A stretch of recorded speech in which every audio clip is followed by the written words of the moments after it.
नमस्कार प्यारे साथियों, मैं नीरज शर्मा आपके अपने परिवार रोजगार विद अंकित में सभी प्यारे बच्चों का हार्दिक दोस्तों आशा करता हूं कि आप बहुत अच्छे होंगे। सभी प्यारे बहन भाइयों को प्रणाम, सभी को नमस्ते। कैसे हैं आप सब लोग? जल्दी से एक बार जुड़ जाएंगे। सभी प्यारे बच्चे अच्छे हैं, एकदम बढ़िया है, एकदम मस्त। सभी को गुड इवनिंग, गुड नून प्यारे बच्चों। गुड इवनिंग में तो ठीक है। चलिए, चंचल पटेल,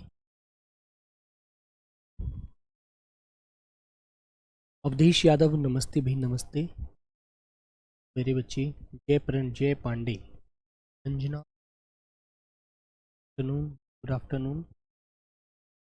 राजा कुमार, जय श्री राम, कुणाल गुप्ता, मनीष, संजना कुमार, दादरी, सूरज, मुकुल सिंह, तरुण, अनिल, चलिए आयुषी, मोनू, रौनक चौधरी, देश, निखराय, रिया, सभी प्यारे बच्चों को प्रणाम, सभी को नमस्ते। तो चलते हैं प्यारे बच्चों क्लास की तरफ। आज हमारी क्लास है वर्णमाला चल रही है, जिसकी प्यारे बच्चे तीसरी क्लास हम पढ़ रहे हैं, ठीक है ना। तो चलते हैं दोस्तों, आइए। तो प्यारे बच्चे हेडिंग डाल लेंगे वर्णमाला, और वर्णमाला में हमने बच्चों स्वर पढ़ लिए हैं, है ना। स्वर और प्यारे बच्चों हमने इनमें अयोग वाह वर्ण पढ़ लिए हैं। स्वर और अयोग वाह, अयोग वाह, अयोग वाह वर्ण पढ़ चुके, ठीक है ना। क्लियर है बच्चे। आज हमारे जो शुरू होगा बच्चों, वो दूसरा वर्ण का जो भेद होता है, जिसे हम बच्चों व्यंजन कहते हैं। जिसे क्या बोला जाता है बच्चे? व्यंजन बोला जाता है। उसको पढ़ेंगे और जानेंगे व्यंजन कौन कौन से होते हैं, ठीक है ना। Very good. तो परिभाषा लिखेंगे। आपने पढ़ा है स्वर जो होते हैं। सर जी हिंदी समझ में नहीं आती है। बेटा हिंदी नहीं आएगी तो फिर कैसे समझोगे यार, है ना। हिंदी हमारी मातृभाषा है बेटा, हमारी राजभाषा है, हमारे सारी चीज़ इससे होते हैं। आवाज़ कम आ रही है, चलो। तो बच्चों आपको ये ध्यान देना चाहिए, यदि हम हिंदी नहीं समझ पाएंगे तो हमारे लिए दिक्कत का विषय है मेरे प्यारे दोस्त, ठीक है। हाँ चलिए। तो बच्चों स्वर जो होते हैं वो किसी पर आश्रित नहीं होते, वो बेटा आज़ाद ध्वनियाँ होती हैं, है ना। उनमें कुछ नहीं किसी को जरूरत पड़ती है उनके लिए। व्यंजन में लिखेंगे वे वर्ण, वे वर्ण जो, वे वर्ण जो स्वरों की सहायता से, की सहायता से, वे वर्ण जो स्वरों की सहायता से बोले जाते हैं, बोले जाते हैं, ठीक है ना, व्यंजन कहलाते हैं, व्यंजन कहलाते हैं, ठीक है बेटा। ये बात समझ में आ गई आपको? ये बात अच्छे से समझ में आ गई। ये जो स्वर होते हैं वो आजाद होते हैं, उन्हें कभी ज्योति कुमारी, सर मेरा एक डाउट है बेटा, बोलिए डाउट क्या है, बोलो बच्ची। ज्योति कुमारी आपका क्या डाउट है? तो बच्चों स्वर जो होते हैं स्वतंत्र ध्वनियां होती हैं, उन्हें बोलने के लिए किसी की जरूरत नहीं पड़ती, लेकिन जो व्यंजन ध्वनियां होती हैं इन्हें बोलने के लिए प्यारे बच्चों हमें स्वरों की जरूरत पड़ती है, ठीक है ना। याद रखेंगे। जैसे प्यारे बच्चे मैंने आपके सामने कोई भी एग्जाम्पल लेकर, जैसे कि मान लीजिए मैंने बेटा कै वर्ण लिया, कै, तो यदि मैं इसमें कै को ए तक बोल रहा हूं तो इसमें बेटा ए स्वर होता है। तो बच्चों इसी, यदि मैंने इसके नीचे से हलंत खत्म करना है तो बच्चों मुझे कै में क्या जोड़ना पड़ेगा? ए जोड़ना पड़ेगा, जब ही ये ध्वनि कै बोली जाएगी, ठीक है। तो कै को बोलने के लिए, है ना सर, फर्स्ट पेपर में चैप्टर्स के लेखक की डेट भी पूछी जाएगी क्या? बेटा एक बात सुनो, हमें इस बारे में कुछ नहीं कह सकते। पूछ ली जाए पेपर में, एग्जामिनर हो सकता है डेट पूछ ले कि जिस लेखक ने इसको लिखा है उसकी जन्म तिथि बता दीजिए, उसका जन्म किस राज्य में हुआ था, कहाँ हुआ था, कब हुआ था, तो पूछ सकता है ना, बेसिक सी बात है। तो इसलिए आप उसको भी पढ़ लेना, ठीक है ना। हाँ चलिए, जैसे बेटा खे ध्वनि है, खे, यदि हम इसको बच्चों क्या बोलेंगे? यदि इसमें हम प्यारे दोस्त ए जोड़ेंगे जब ही इसमें से ये हलंत हटेगा। तो प्यारे बच्चे यदि मैं इसमें से हलंत हटाना चाहता हूं तो बेटा मुझे तभी ये खे बोलना पड़ेगा, है ना। इसमें ए जोड़कर ही बच्चे मैं इसके नीचे से हलंत हटा सकता हूं। क्लियर। और जब तक हलंत ना हटेगा तो बच्चों ए स्वर उसके अंदर रहेगा। ठीक है ना। ठीक है बच्चे। तो मेरे प्यारे बच्चों ए की सहायता से ही हम इसको खे के गे गे बोल सकते हैं। ये बात आपको अच्छे से याद रखनी है। शिवा कुशवाहा जी, सही बात है कि यदि व्यंजनों को बोला जाता है तो स्वरों की सहायता से बोला जाता है। और बेटा ए स्वर हर व्यंजन के अंदर रहता है। ठीक है ना। आइए तो बच्चों आगे चलते हैं। आपसे एक बेसिक सी बात पूछी जाती है कि ये बताइएगा व्यंजन कितने भेद हैं। सब लोग बताएंगे व्यंजन के भेद।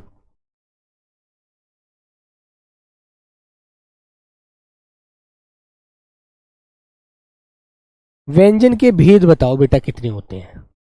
तो व्यंजन के जो भेद हैं, व्यंजन बेटा 3 भेदों में विभाजित होते हैं, है ना। सर सब कुछ पढ़ के मिक्स हो जा रहा है, क्यों हो जाएगा। नौकनी सही करने का तरीका बता दो। घुटने आपस में सट रहे हैं बेटा। ऐसा है रात को सोते वक्त इनमें बीच में तकिया रखा करो, है ना। और थोड़ी बैठ करके ऐसे पैरों को चौड़ा करके उठक बैठक लगाया करो 10-10 12-12, है ना। हाँ ठीक है भाई। नीतीश गौंड बेटा मैंने आपसे पहले भी कहा है मेरे प्यारे बच्चे, नेगेटिव मार्किंग नहीं है पहले पेपर में, फिर आप ऐसी बातें क्यों करते हैं। ठीक है। तो बेटा व्यंजन के जो भेद हैं यहां पर वो 3 भेद हैं, 3 के 3 ही आपको पढ़ने हैं अच्छे से। ठीक है ना। अब 3 भेद होते कौन कौन से हैं वो आपको जानना है प्यारे बच्चों। वो कौन कौन से हैं ये मैं आपको बताता हूं। और आपसे एक क्वेश्चन और पूछ लिया जाता है कि कुल व्यंजनों की संख्या कितनी है। तो बेटा आपको आंसर जो देना है वो लगाना है कुल व्यंजन कितने होते हैं 33। कुल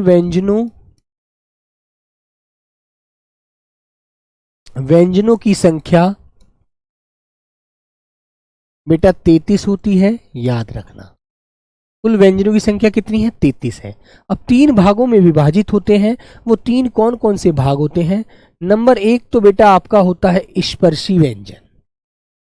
स्पर्शी व्यंजन। और मुझे बता सकता है कोई बच्चा स्पर्शी व्यंजन की कितनी संख्या होती है। तो बेटा स्पर्शी व्यंजन की जो संख्या होती है वो होती है प्यारे बच्चों 25। कितनी होती है बेटा 25 होती है, याद रखना। ठीक है। फिर दूसरी बात आती है, दूसरा जो भेद होता है बच्चों वो होते हैं अंतस्थ व्यंजन। अंतस्थ व्यंजन जिनकी संख्या कितनी है मेरे प्यारे बच्चों 4 है। और फिर है बेटा हाँ 50 नंबर में क्या पूछेगा बेटा। ये रोज रोज मैं आपको ये सिलेबस नहीं बता पाऊंगा। ठीक है। ये क्लास में आप लोग पढ़ने आते हैं या फिर सिलेबस की जानकारी करने। सिलेबस शुरू में मैंने बता दिया था। पहले पेपर में बेटा 100 नंबर की हिंदी आएगी जिसमें से आपको कहानियों में से ऑब्जेक्टिव क्वेश्चन पूछे जाएंगे। 100 में से आपको 30 क्वेश्चन करने अनिवार्य होंगे। जो बच्चा 30 क्वेश्चन नहीं करेगा वो बेटा दूसरे पेपर में नहीं बैठेगा। ठीक है। फिर दूसरी बात ये, फिर दूसरा पेपर में जब आप बैठोगे उसमें 100 क्वेश्चन आएंगे जिसमें से 50 क्वेश्चन हिंदी के होंगे। और बेटा 50 क्वेश्चन में से 25 की जीएस होगी और 25 का मैथ होगा। ठीक है। अब आपको ये बात समझ लेनी है। अभी बेटा कोई भी आपके फिजिकल की डेट नहीं आई है, ये भी आप याद रखना। ठीक है। प्रीति बेटा 4 नहीं है 3 ही होते हैं, 3 ही आपको बताऊंगा। चौथा भेद अलग से बताऊंगा। ठीक है। फिजिकल का दानी सभी कुछ भी नहीं पता मेरे बच्चे। ठीक है बेटा। और मेरे प्यारे बच्चे तीसरा जो भेद होता है वो होता है बेटा संघर्षी ऊष्मीय व्यंजन। संघर्षी ऊष्मीय व्यंजन। ठीक है। संघर्षी ऊष्मीय व्यंजन होते हैं बेटा, ये भी आपको याद रखने हैं। इनकी संख्या भी 4 होती है। तो अब आप जोड़कर देख लीजिएगा। ठीक है। क्या बेटा जोड़कर देख लीजिएगा 25 और 4 29 और 4 33 व्यंजनों का यहां पर आपको पता लग गया। अब मैं यदि चौथा भेद भी खोलूं तो चौथे भेद में से 33 संख्या में से और कौन सी भेद बांटूंगा, कौन सी चीजें लेके आऊंगा। ठीक है। Very good. हाँ अयोगवाह के 2 प्रकार होते हैं बताएं और लिखाए 3 प्रकार है, ऐसा क्यों सर? नरेंद्र सिंह राजपूत बेटा ऐसा इसलिए है क्योंकि एक अनुस्वार होता है जो केवल एक बिंदी लगती है, और जब अनुस्वार का नाक और मुंह दोनों से प्रयोग किया जाता है तो वो चंद्र बिंदु के रूप में बदल जाता है ना बेटा। इसका प्रयोग फिर चंद्र बिंदु के रूप में होता है जहां पर नाक और मुंह दोनों से बात की जाती है ना। और बेटा केवल जहां नाक से आवाज आती है वहीं, तो एक भेद तो यही होता है और दूसरा भेद होता है विसर्ग का। लेकिन मैंने तीनों में इसको तोड़कर इसलिए बताया कि जिससे आपको कंफ्यूजन ना हो। नरेंद्र सिंह राजपूत, ठीक है ना? वेरी गुड, समझ में आ गई मेरे प्यारे बच्चे। बेटा डे और है प्रदीप राजभर जी, वो गलत होता है, उसको बिल्कुल याद मत करना। एनसीईआरटी के अनुसार हमें चलना है। एनसीईआरटी कहती है 11 स्वर होते हैं, 33 व्यंजन होते हैं, ठीक है ना। और 11 स्वर मैंने आपको पढ़ा दिए हैं और 33 व्यंजन भी मैं आपको पढ़ाऊंगा। और जो इनकी सहायक कुछ ध्वनियां होती हैं जिन्हें मिलाकर के हमारी वर्णमाला की जो ध्वनियों को संख्या 52 हो जाती है, वो ध्वनियां भी मैं आपको अलग से पढ़ा चुका हूं 2 तो, और बेटा आगे पढ़ाऊंगा, ठीक है ना? बिल्कुल, हाँ, बात समझ में आ गई बच्चों। तो अनुस्वार को जब बेटा नाक और मुंह दोनों से आवाज निकाला जाता है तो वो चंद्रबिंदु का रूप धारण कर लेता है, और एक बेटा विसर्ग होता है, वो मैंने आपको बता दिया। सर जी आपने बताया है कि कौन कौन होते हैं अंतस्थ व्यंजन। अंतस्थ व्यंजन बेटा कौन कौन होते हैं वो आगे बताया जाएगा, येरे लेवे होते हैं, ठीक है। अभी तो इनकी तरफ हम चलेंगे,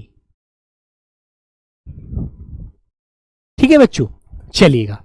तो आइए मेरे प्यारे बच्चों, अब आगे चलते हैं। नंबर 1 स्पर्शी व्यंजन डालते हैं, है ना। स्पर्शी व्यंजन नंबर 1 डालेंगे बच्चों, स्पर्शी व्यंजन, ठीक है बेटा। नीतीश गौंड, फिर मैं आपको ये भी बताऊंगा ये जो आपके संयुक्त व्यंजन है वो कौन से हैं, है ना। ये आगे पढ़िएगा, अभी आप चलिएगा। अमन कुमार सर आपसे एक क्वेश्चन है बेटा, बोल दीजिए आप भी, जल्दी बोल दीजिए जिसका जो क्वेश्चन है। चलो तो लिखेंगे नंबर 1 स्पर्शी व्यंजन,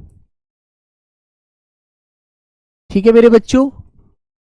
तो बेटा सबसे पहले स्पर्शी व्यंजन के बारे में आप जानेंगे, स्पर्शी व्यंजन कहते किसको हैं। चलिए तो परिभाषा में लिखिएगा, वे ध्वनियां, लिखिए बच्चों, वे ध्वनियां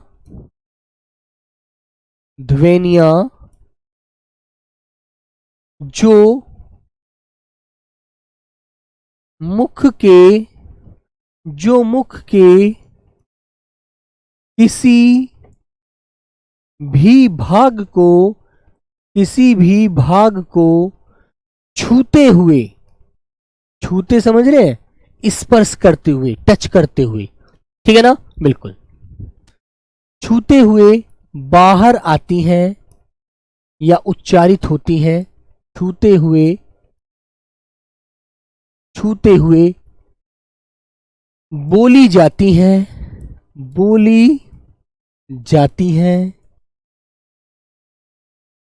वे ध्वनियां स्पर्शी ध्वनियां कहलाती हैं, ठीक है बच्चों। वे ध्वनियां स्पर्शी ध्वनियां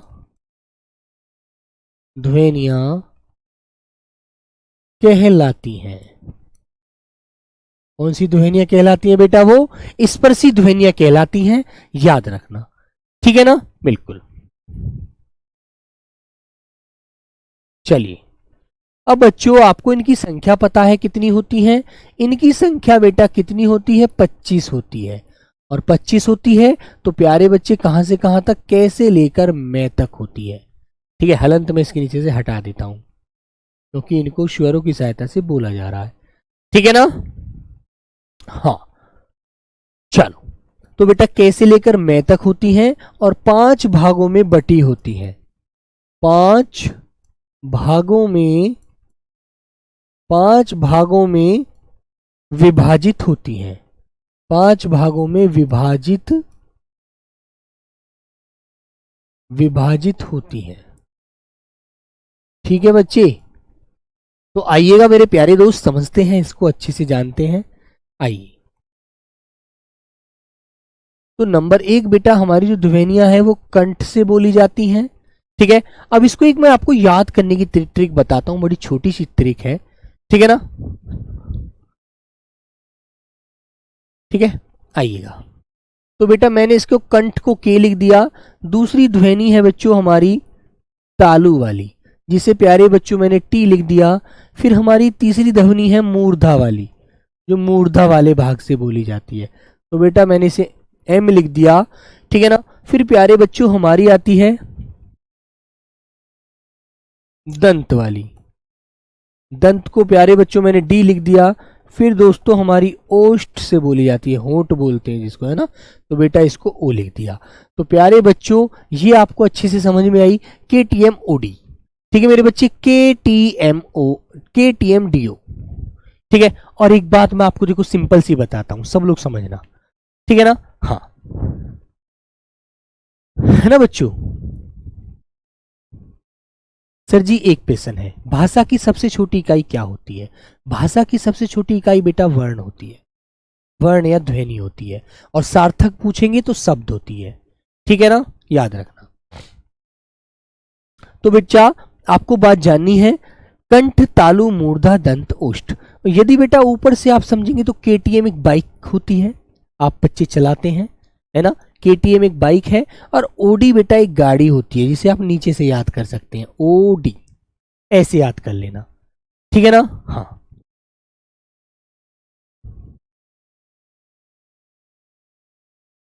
ठीक है बेटा, तो बेटा ऊपर से एक बाइक को याद कर लो, नीचे से एक गाड़ी याद कर लो, आपको ये 5 के 5 स्पर्शी व्यंजन याद रह जाएंगे। नहीं तो आप ऐसे याद कर लीजिए, केटीएम डीओ, केटीएम डीओ याद रख लीजिए ऐसे, केटीएम डीओ, ठीक है ना बच्चों। तो कंठ से बोले जाने वाले वर्ण कौन कौन से हैं मैं आपको बताता हूं, आप समझ कर चलिएगा अच्छे से। चलो मेरे प्यारे बच्चों, यहां पर बेटा रेखा खींच देते हैं, और बच्चों इसके लिए लिखते हैं आगे, प्यारे बच्चे, कै, खे, गे, घे, और बेटा अंगा, ठीक है, केटीएम 2, ठीक है ना, या ऐसे याद रख लीजिए केटीएम 2, मुझे आपसे केटीएम चाहिए, केटीएम 2, ठीक है, बाइक केटीएम। तालु से बोला जाता है बेटा चे, छे, जे, झे, और बच्चे अइया, ठीक है, क्लियर है ना। चलो हाँ, फिर आगे बच्चों मूर्धा से टे, ठे, डे, ढे, और प्यारे बच्चे अणे, ठीक है, समझ में आ रही है यहां तक बात। आगे चलते हैं। सर जी व्यंजन को कैसे पूछेगा? व्यंजन को कैसे पूछेगा, क्वेश्चन देगा कि बताइए कौन स्पर्शी, ये पूछेगा अंतस्थ व्यंजन कौन सा है, संघर्षी ऊष्मीय कौन सा है, और मूर्ध्य तालु तालु व्यंजन कौन सा है, ऐसे पूछेगा। अभी बताऊंगा, ये रुक जाइए पहले। दंत से बेटा टे, ते, थे, दे, धे, और प्यारे बच्चों ने, ठीक है ना। होठ से बोला जाता है पे, फे, बे, भे, और बेटा में, ठीक है। ये आप ध्यान दीजिए, क्या ये 25 स्पर्शी व्यंजन बैठ रहे हैं? क्या ये 25 स्पर्शी व्यंजन बैठ रहे हैं मेरे प्यारे बच्चे? बोलो सब लोग।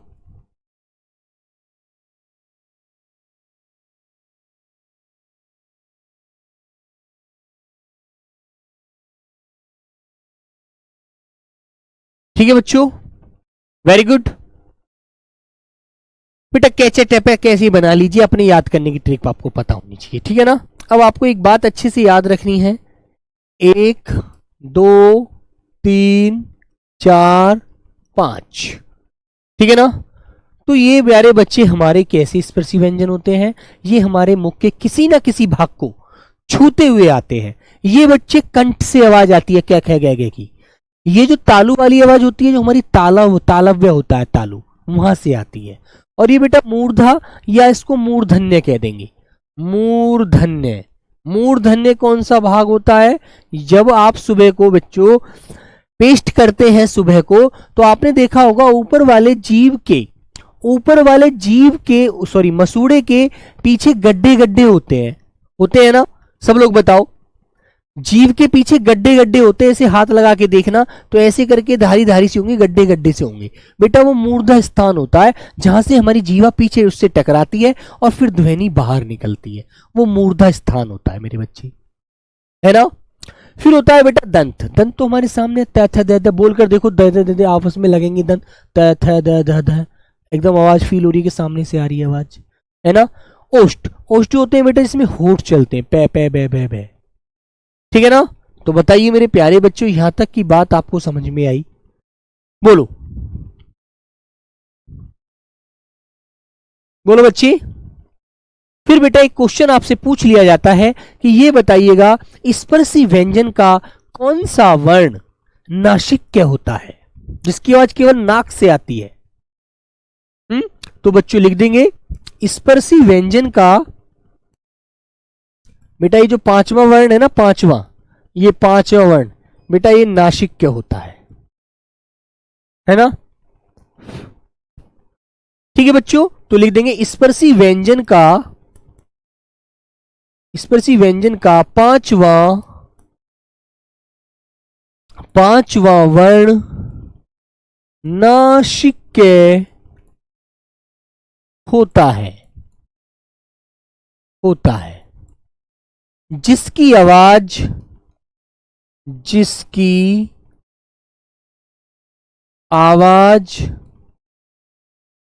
नाक से आती है, जिसकी आवाज नाक से आती है, जिसकी आवाज किससे आती है बच्चों? केवल नाक से आती है। याद रख सर जी, व्यंजन को कैसे पहचानेंगे? ज्योति कुमारी बेटा ये जो आप पढ़ रहे हैं कैसे पहचानने के लिए पढ़ रहे हैं, इसे पहचानोगे कैसे? ये पढ़कर ये तो पढ़ना पड़ेगा, याद करना पड़ेगा, है ना। किसकी आवाज कहां से आती है?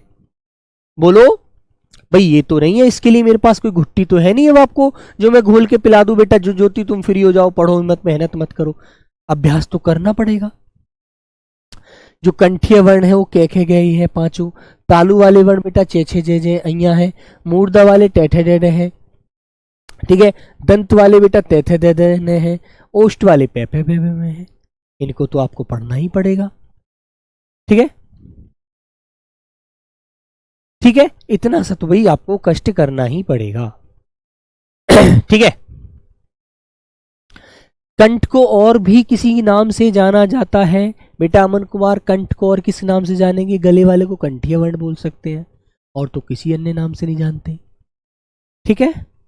हाँ, हर वर्ग का पांचवा अक्षर नासिक्य होता है, ये बात याद रखना, ठीक है। अब एक बात मैं आपसे पूछता हूं जो यहां पर एग्जामिनर भी पूछ सकता है आपसे कि बताइएगा स्पर्शी व्यंजन का कौन सा वर्ग संघर्षी व ऊष्मीय होता है?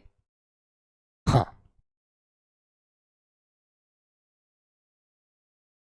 बोलो बोलो बच्चे। तो मेरे प्यारे बच्चे, अब यहां पर आपको एक बात ध्यान रखनी है कि संघर्षी व ऊष्मीय जो वर्ग होगा वो बेटा तालु वाला वर्ग होगा, ठीक है। लिख लीजिए, ये जो हमारा तालु वाला जो वर्ग होता है, ये वाला, ये बेटा संघर्षी व ऊष्मीय होता है। आप इसको जब बोलेंगे ना तो आपको बहुत मेहनत करनी पड़ेगी और हमारा तालु गर्म हो जाता है। हमारा जो तालवा होता है वो बेटा गर्म हो जाएगा, ये भी आप याद रखना। तो च वर्ग बेटा क्या होता है? च वर्ग होता है मेरे बच्चे संघर्षी व ऊष्मीय। च वर्ग क्या होता है बच्चों? च वर्ग हमारा संघर्षी व ऊष्मीय होता है स्पर्शी व्यंजन का, स्पर्शी व्यंजन का, ठीक है बच्चे। ये बात आप याद रख लेंगे। तो ये मैं नोट करवा के रख देता हूं आपके लिए, नोट कर देता हूं मेरे बच्चे कि स्पर्शी व्यंजन का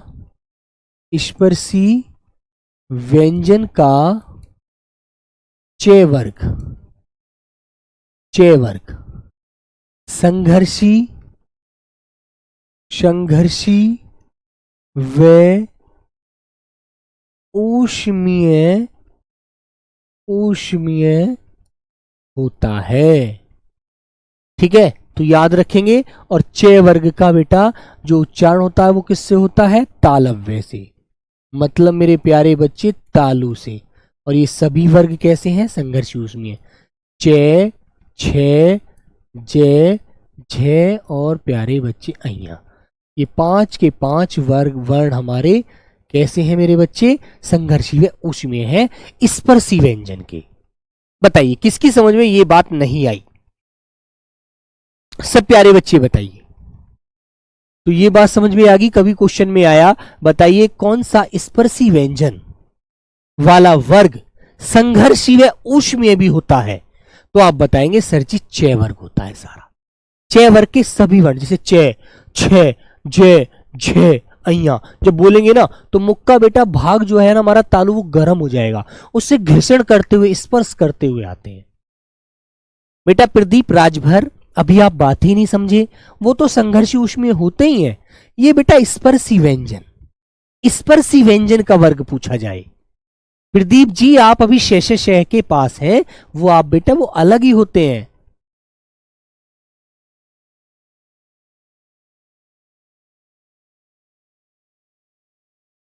ठीक है मेरे बच्चे। बेटा अंकित मौर्य जी बोल देते हैं ऐसे भी, ठीक है, जो कंठ से आवाज आती है उसे स्वर का रूप दे देते हैं हम लोग, है ना। सर एक बार और बता दो, बताना। मैंने कहा है स्पर्शी व्यंजन का कौन सा वर्ग संघर्षी व ऊष्मीय होता है? तो प्यारे बच्चे च वर्ग। ठीक है राम शर्मा, च वर्ग बेटा स्पर्शी व्यंजन का। स्पर्शी व्यंजन जिनकी संख्या होती है 25, प्यारे बच्चे इसका च वर्ग क्या होता है? संघर्षी व ऊष्मीय होता है पूरा वर्ग, चे छे जे जे अइया तक। ठीक है ना, समझ गए? आ गया समझ में हरिश्चंद्रा जी?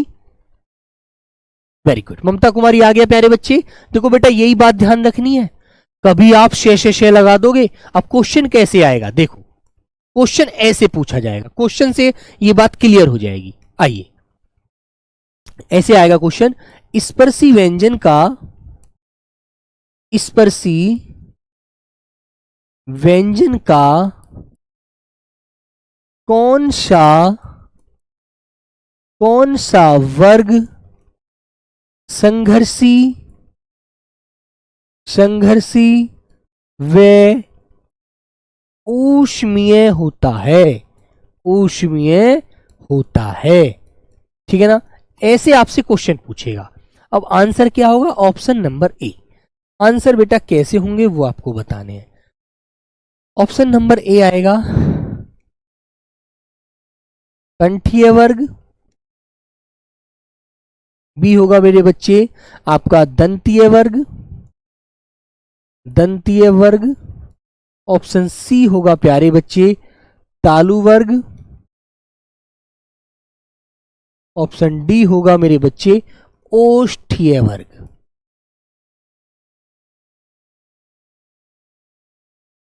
है ना। तो अब आप कौन सा आंसर लगाएंगे? ऐसे क्वेश्चन आपसे पूछा जाएगा, ठीक है ना। अब बताओ आप कौन सा वर्ग बताओगे? ऐसे क्वेश्चन आएगा। हाँ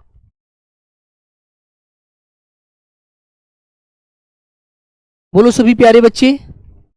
हाँ तो सत्येंद्र पाल बेटा सभी लोग आंसर देंगे, राम शर्मा, सत्येंद्र पाल, नमन दुबे, सभी दोस्त बताइएगा कैसे आप आंसर लगाएंगे। आप आंसर लगाएंगे भैया जब इस क्वेश्चन को आप पढ़ेंगे ऊपर से तो आपके अंदर से आवाज आएगा स्पर्शी व्यंजन का। स्पर्शी व्यंजन तो 25 होते हैं, उनका ये पूछा है हमसे कि कौन सा वर्ग संघर्षी व ऊष्मीय होता है। तो बच्चों आप लगाएंगे आंसर नंबर सी तालु वर्ग, ठीक है। आपका आंसर राइट हो जाएगा। क्लियर। अब मैं आपसे एक क्वेश्चन और पूछता हूं, एक क्वेश्चन देखो इसके ऊपर और बनाता हूं, उसका आंसर देना। एक क्वेश्चन फिर दूसरा कैसे पूछेगा, ये तो एक हो गया। दूसरा क्वेश्चन पूछेगा आपसे कौन सा वर्ण, कौन सा वर्ण वर्ण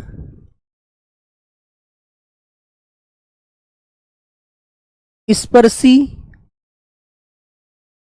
संघर्षी ऊष्मीय है? स्पर्शी संघर्षी ऊष्मीय वर्ण है, ऊष्मीय वर्ण है, ठीक है।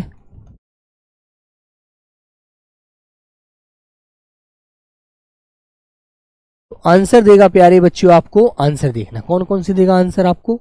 आंसर देगा वो के, ऑप्शन बी देगा आपको शे, ऑप्शन सी देगा आपको प्यारे बच्चों वह आपका पे, ऑप्शन डी देगा बच्चों आपको चे। आप कौन सा आंसर लगाएंगे, कौन सा वर्ण स्पर्शी संघर्षी ऊष्मीय वर्ण है। स्पर्शी भी होना चाहिए, संघर्षी भी होना चाहिए, ऊष्मीय भी होना चाहिए, तीनों क्वालिटी उसके अंदर होनी चाहिए। गौरव छवानी बताइए बेटा कौन सा आंसर लगाएंगे, आप जल्दी बताओ। स्पर्शी भी हो, संघर्षी भी हो, ऊष्मीय वर्ण होना चाहिए भाई। ठीक है, अब तीनों क्वालिटी उसके अंदर हो, तीनों शर्तें उसमें पूरी हो रही हो, तो आप कौन सा आंसर लगाएंगे जल्दी से बता दो। तो बेटा आपका आंसर कौन सा आना चाहिए, आपका आंसर आना चाहिए चे वर्ग, डी वाला चे वर्ण है।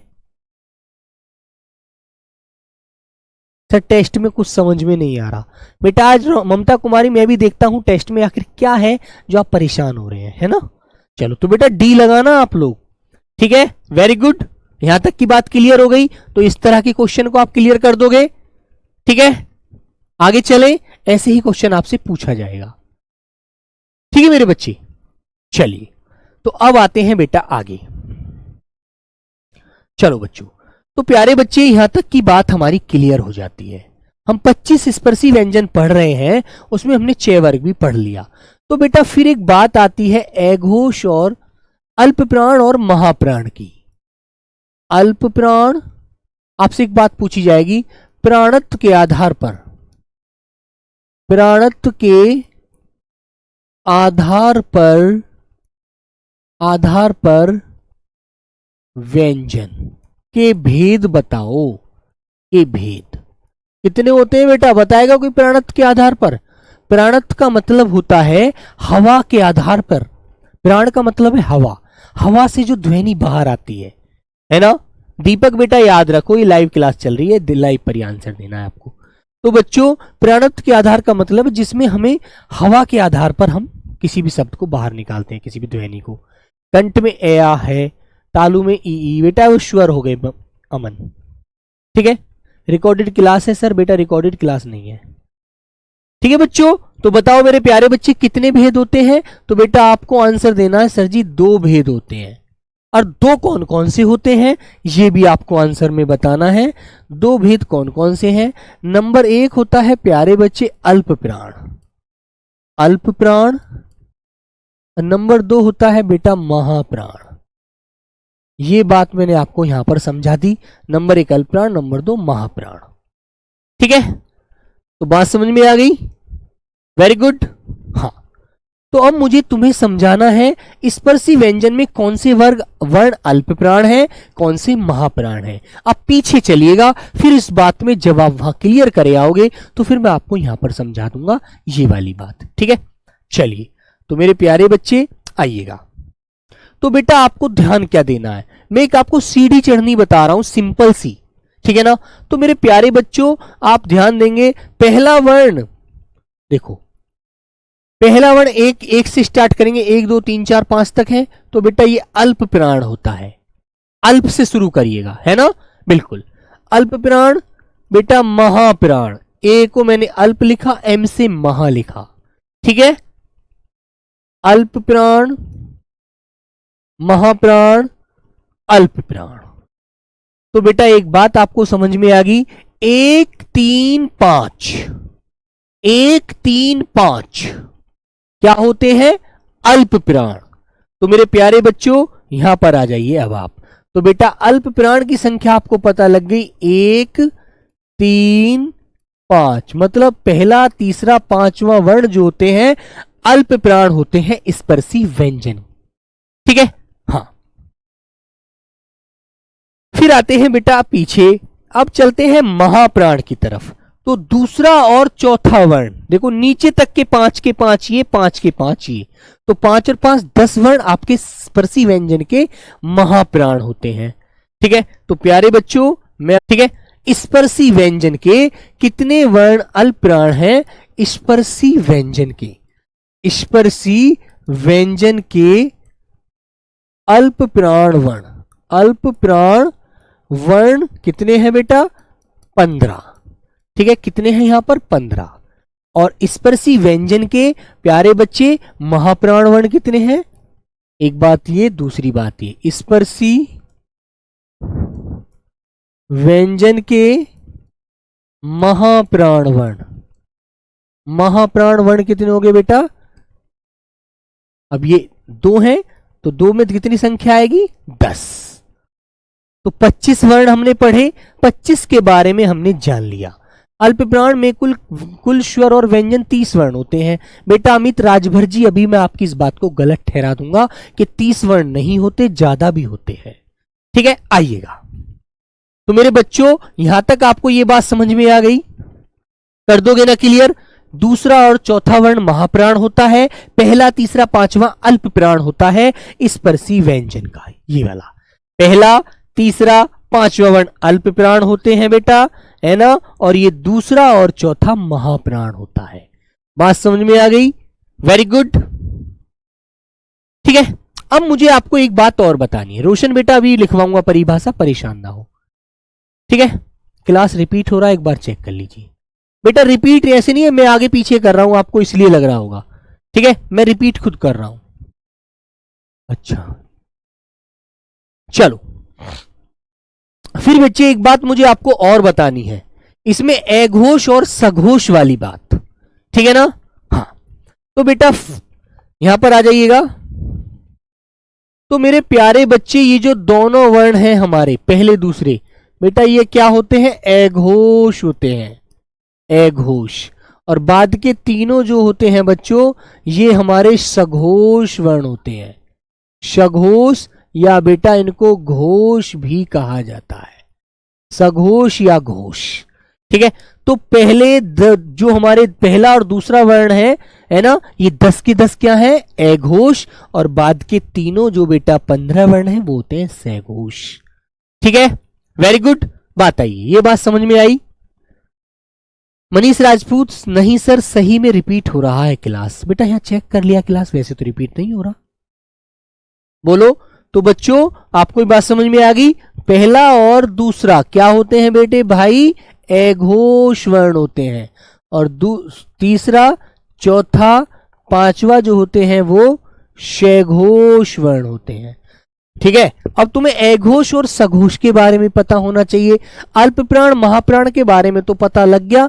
जिन वर्णों को बोलने में कम वायु की जरूरत पड़ती है वो बेटा अल्प प्राण होते हैं। जिन वर्णों को बोलने में ज्यादा वायु की जरूरत पड़ती है, नाक और मुख से ज्यादा वायु बाहर निकलती है, वो बेटा महाप्राण होते हैं। तो ये बात आपको पता लग गई। अब बात आती है अघोष और सघोष वाली। ठीक है, अघोष वे वर्ण होते हैं जिनको बोलने में हमारी जीवा से कंपन नहीं होता है, वो अघोष होते हैं। और जिनको बोलते में जीवा से कंपन होता है वो बेटा सघोष होते हैं। घोष का मतलब होता है कंपन होना। ठीक है, बताइए। तो प्यारे बच्चे इनकी परिभाषा मैं लिखवा दूं आपको आगे, आइएगा। आओ बच्चों, चलो मेरे प्यारे बच्चे। तो बेटा यहां तक की बात आपको समझ में आ गई? बात समझ में आ गई आपको? स्पष्ट है? तो बच्चों अब मैं आपको अघोष और सघोष भी बता देता हूं। अघोष वर्ण जो होते हैं बेटा वो हमारे कौन से होते हैं? तो आपको पता लगा, पहला और दूसरा वर्ण। ठीक है, ये कैसे होते? अघोष। और सघोष वो भी आप समझ लीजिएगा प्यारे बच्चे, सघोष या घोष बोलते हैं इनको, सघोष, सघोष या घोष। ठीक है, वो जो होते हैं बेटा वो होते हैं तीसरा चौथा और पांचवा वर्ण। तीसरा चौथा पांचवा वर्ण होते हैं सघोष। ठीक है, तो ये बात यहां तक आपको सारी मैंने समझा दी स्पर्शी व्यंजनों की। क्लियर है? अब इनके बारे में पहले लिखवा देता हूं, फिर एक चीज आपको और बताता हूं, उसके अंदर जो उत्क्षिप्त ध्वनियां होती हैं। ठीक है, चलो तो आगे लिखिएगा बच्चे। नंबर 1, अल्प प्राण ध्वनियां।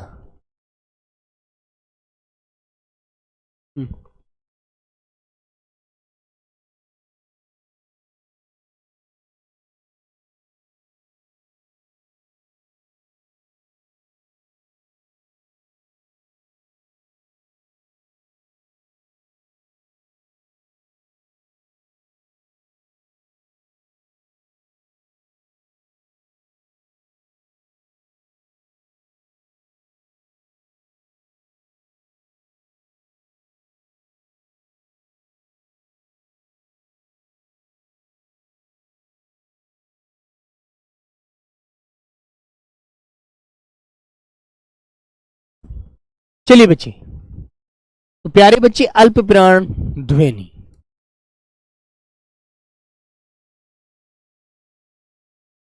लिखेंगे वे ध्वनियां, लिखो बेटा वे ध्वनियां,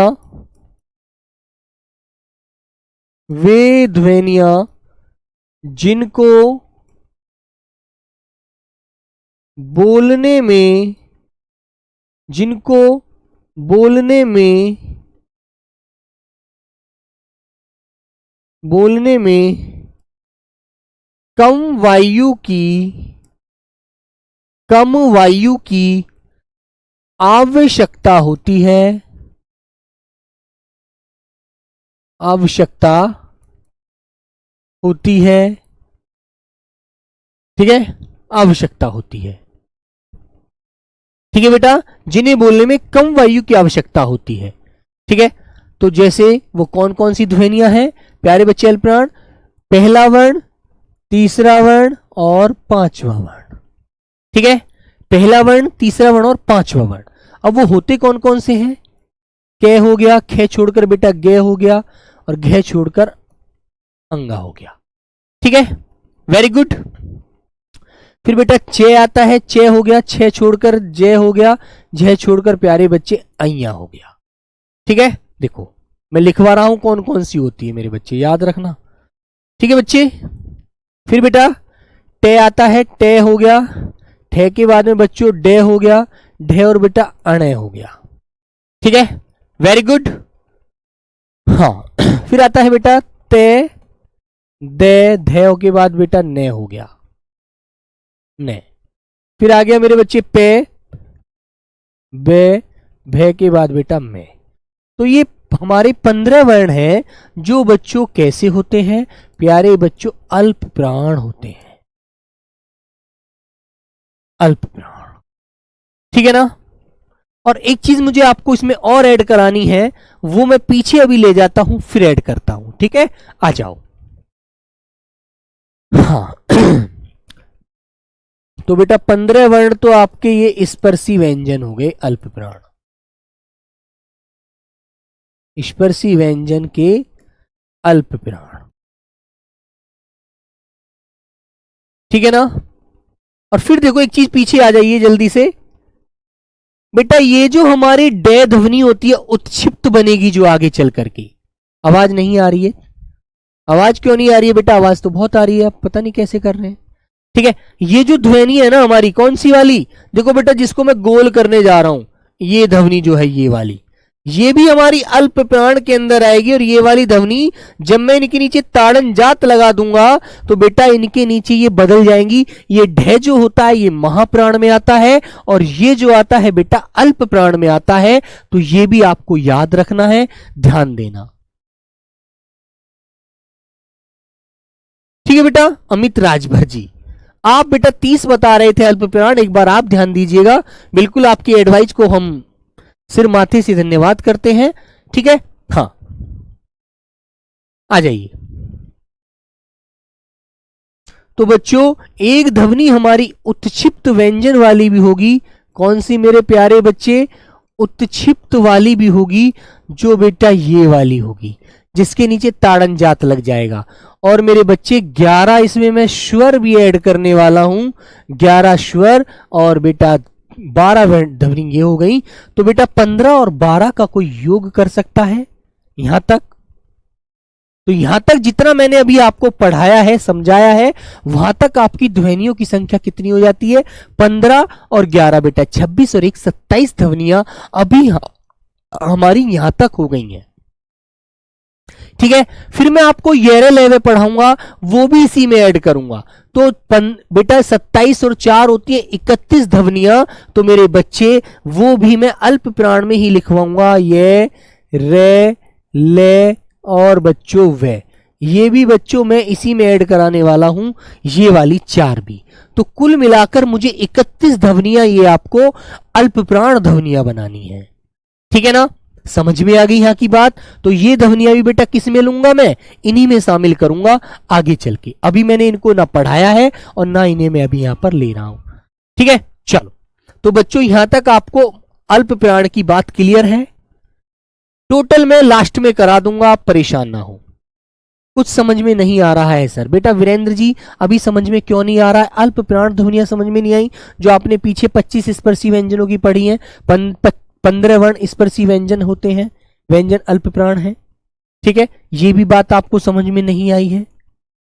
ठीक है, ये वाली बात बताइए। और ये 2 ध्वनियां मुझे अभी नहीं बतानी, अभी मैंने यहां तक आपको केवल 27 ध्वनियां ही पढ़ाई हैं, वही मैं आपको याद करा रहा हूं। और ये आगे इसमें जुड़ेगी वो आपको समझ में आ जाएगी। ठीक है, नासिक व्यंजन कौन से हैं सर? बेटा वो नासिक ज्योति कुमारी तुम्हें पता नहीं लगा, वो जो पंचमा अक्षर होता है वो नासिक के होता है, जैसे ये वाला है, ये सभी अल्प प्राण होते हैं। ठीक है, बिल्कुल। आवाज नहीं आ रही है? चलो तो आगे चलते हैं बच्चों। नंबर दूसरा हमारा महाप्राण ध्वनि लिखेंगे। महाप्राण ध्वनियां,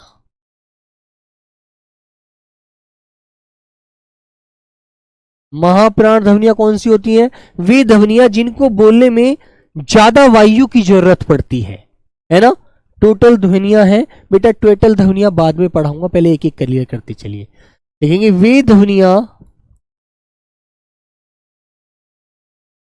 वे ध्वनियां जो जिनको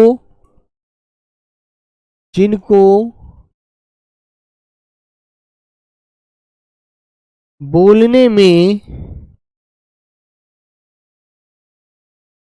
ज्यादा वायु की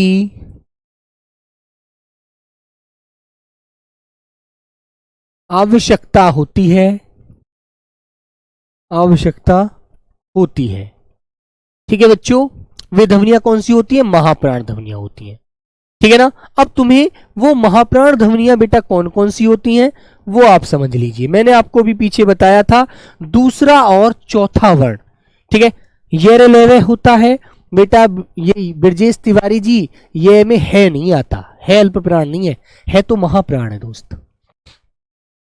तो स्पर्शी व्यंजन की बेटा कौन सी ध्वनियां? आपको पता लग गया 10 ध्वनियां हैं जो दूसरा और चौथा वर्ण। अब वो कौन कौन सी हैं? तो बेटा आपको पता है, के बाद आपने ख पढ़ा था, गे के बाद आपने घ पढ़ा था। ये बच्चों मैं आपको लिखवा रहा हूं, ये हमारी महाप्राण ध्वनियां है ना? फिर चे के बाद प्यारे बच्चे छ आ गया, जे के बाद बेटा झ आ गया, ते के बाद प्यारे बच्चे थ आ गया, और दे के बाद ध आ गया। ठीक है ना? फिर बेटा नहीं, टे वाली तो ले लीजिए, टे के बाद बच्चों ठे, और डे के बाद प्यारे बच्चे ढे। ठीक है ना? और ते के बाद थे आ गया, दे के बाद ध आ गया, पे के बाद फे आ गया, पे फे बे के बाद भे आ गया। तो ये हमारी बच्चों 10 ध्वनियां हैं जो बच्चों आपको पता है महाप्राण ध्वनियां होती हैं। ठीक है ना? बिलाल अहमद वालेकुम सलाम। तो बेटा आ जाइए आगे। अब मैं आपको एक बात दिखा देना चाहता हूं, आइए। तो जैसे बेटा मैंने आपको ढह बताया था, ये वाली ध्वनि जिसके नीचे आपको बिंदी नुक्ता ताड़न जात लगाना है, उत्क्षिप्त ध्वनियां, ये भी प्यारे बच्चे क्या हो जाएंगी? आपकी महाप्राण हो जाएंगी। ठीक है, तो आइए बेटा। तो बच्चों एक ये वाली उत्क्षिप्त ध्वनि अलग कलर में लिख देता हूं, है ना? उत्क्षिप्त ध्वनि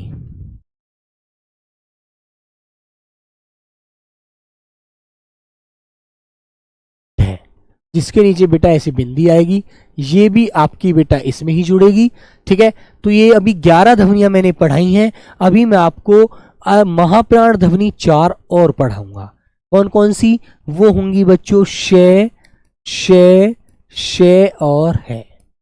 ठीक है, तो कुल मिलाकर बेटा 15 ध्वनियां मुझे पढ़ानी है। अभी मैं आपको केवल 11 तक ही लेकर आया हूं, ये आगे जुड़वाऊंगा। ठीक है सर, है होता है, हम पढ़े हैं बेटा, आपने तिवारी जी गलत पढ़ा है। ठीक है ना?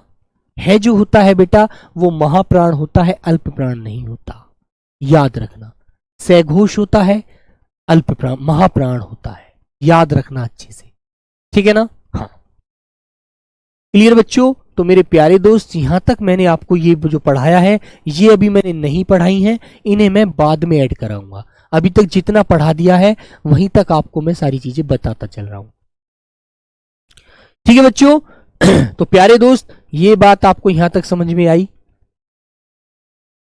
अब बेटा मैं आपको सघोष और अघोष भी पढ़ा देता हूं, आइएगा। तो बेटा ये है हमारी अघोष ध्वनियां। कौन सी बच्चों? अघोष। अघोष ध्वनियां कौन सी हैं बच्चों? जिन ध्वनियों को बोलते में कंपन उत्पन्न होता है उसे बच्चों अघोष ध्वनियां कहते हैं। लिखेंगे जिन ध्वनियों को जिन ध्वनियों को बोलते समय